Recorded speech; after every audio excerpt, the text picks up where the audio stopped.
La filosofía es un fenómeno interesantísimo, curioso, y es importante entender que está muy localizada en el tiempo y en el espacio. No siempre ha habido filosofía, no en todas partes ha habido filosofía. ¿Cuándo nace la filosofía? Pues nace siglo VI antes de Cristo y en un lugar muy concreto del mundo que es Grecia.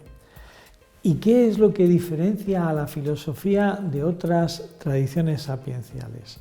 Bueno, pues que la filosofía parte de una búsqueda, de una pregunta que queda abierta, una interrogación por la realidad, frente a las grandes tradiciones sapienciales, grandes culturas que parten de una explicación, parten de una tradición revelada que se va transmitiendo por generaciones y que los padres van explicando a los hijos pues, cómo surgió el universo, cómo surgió su pueblo, cómo los dioses o la divinidad les ha ido ayudando a lo largo del tiempo, cuál es el orden querido por esa divinidad, de tal manera que en general todas las culturas han descansado sobre grandes respuestas, sobre grandes planteamientos que se han ido transmitiendo de una generación a otra. Podríamos decir que lo específico de la filosofía es que esta transmisión, este modo de contar el origen y el acontecer de un pueblo, de una civilización,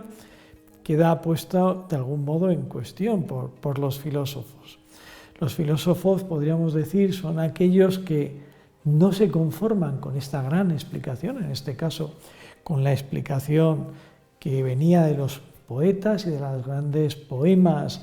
tanto de Hesíodo, pero sobre todo de Homero, sino que quieren una respuesta más exhaustiva, quieren una respuesta más profunda, más radical.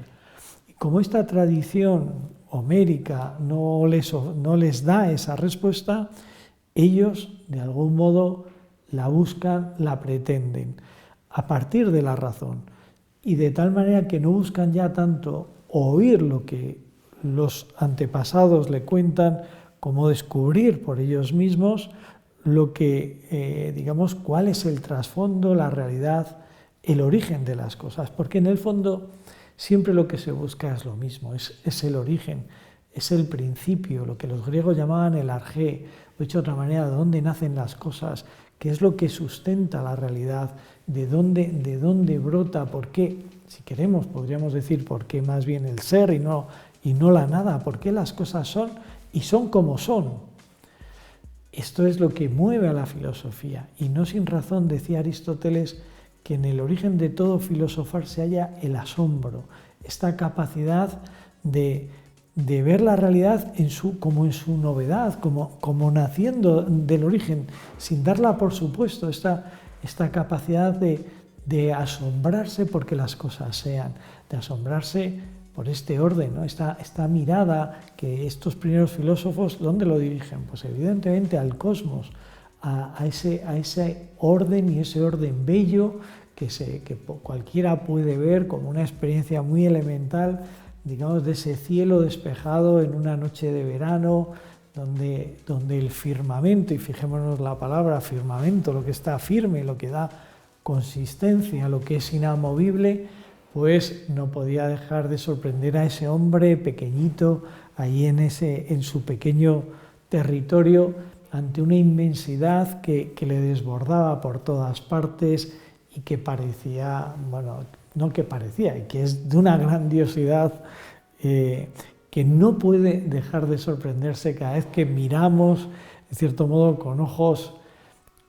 abiertos, con ojos digamos que ya no están cansados ni fatigados por el decurso de la civilización y simplemente por la rutina y la costumbre. Esta es la gran aventura de la filosofía, es una aventura que ha marcado no ya el destino del hombre griego, ni siquiera tampoco el destino del hombre europeo, sino de todos los hombres, de todos los pueblos, porque con la filosofía se abre un por decir así, una ruta, un camino que ya no tiene vuelta atrás, que ya no se va a cerrar de ninguna de las maneras. Evidentemente, cuando ya los pueblos se abren a esta interrogación, a esta pregunta, donde ya esta búsqueda tiene una primacía sobre una respuesta, te lleva a por decir así, a un dinamismo, como un proceso de actividad lleno de peligros, como veremos en momentos posteriores, porque claro, cuando uno se introduce en este tipo de aventuras, los peligros van a estar por todos lados. Pero en cualquier caso, más allá de los peligros,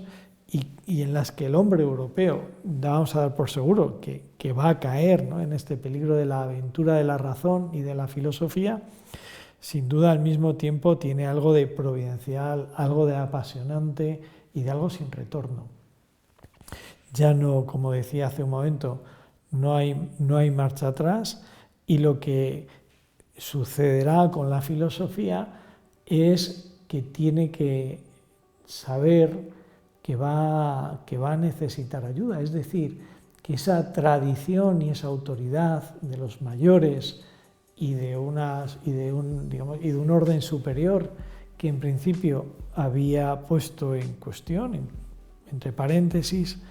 necesariamente va a volverla a necesitar para no desviarse, para no perderse. ¿Cuál va a ser la tentación de todo de este movimiento de la razón? La tentación va a ser quererse adueñar de esta naturaleza. Esto es algo que los griegos tuvieron una percepción muy viva de que la razón, si no quería incurrir en lo que ellos llamaban la hibris, que es como una desmesura, como un orgullo y una prepotencia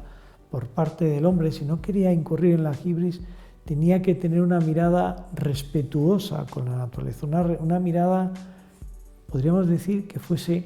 más contemplativa que productiva, más de respeto que de manipulación. Y yo creo que esto es lo que la razón moderna y la filosofía moderna ha perdido. Por otro lado, a veces los movimientos ecologistas o románticos de alguna manera se dan cuenta de que hay algo que va mal, que no va bien, pero no hemos encontrado el equilibrio. En cambio, los griegos, cuando empezaron esta aventura, ellos sí eran muy conscientes de que la naturaleza debía de ser cuidada, debía ser reverenciada hasta un cierto punto, y que el hombre no debía comportarse con ella como si fuera un amo o un déspota. Y en cambio yo creo que con la ciencia moderna esta perspectiva la hemos cambiado. Hemos creído que la naturaleza simplemente es por decirlo así, un depósito de energía que está a nuestro servicio y que es manipulable por nuestra parte. Eso hace que hayamos perdido